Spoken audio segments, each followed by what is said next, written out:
que, la version chinoise de TikTok, donc la version domestique, on va dire, du réseau social, d'abord, quand vous avez moins de 14 ans, elle est limitée à 40 minutes par jour. Ensuite, ça coupe.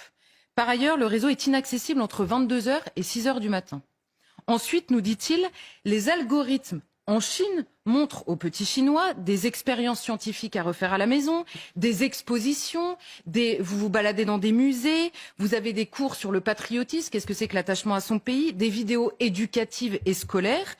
Et ailleurs dans le monde, ce n'est pas du tout les mêmes algorithmes qui jouent.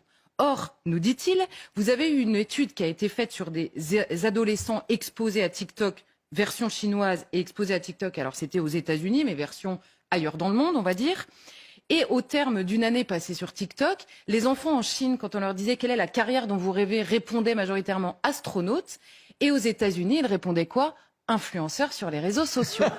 Et donc cet homme nous dit, imaginez les deux sociétés que vous préparez avec ces différents algorithmes qui jouent sur la mentalité des enfants.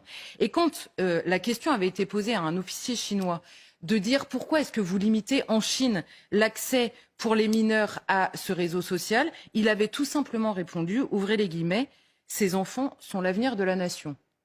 Comprenez qu'il avait parfaitement conscience de l'influence de ces réseaux sur les enfants. La deuxième chose qu'aurait dû nous alerter, c'est une enquête, plusieurs enquêtes d'ailleurs du New York Times, sur la manière dont les PDG de la Silicon Valley se comportaient eux-mêmes avec leurs enfants par rapport au réseau. Ce qu'on apprend dans ces enquêtes, c'est très simple. Tous les PDG de la Silicon Valley interdisent catégoriquement l'accès à leurs propres réseaux sociaux à leurs enfants. Ils savent eux aussi pourquoi ils le font.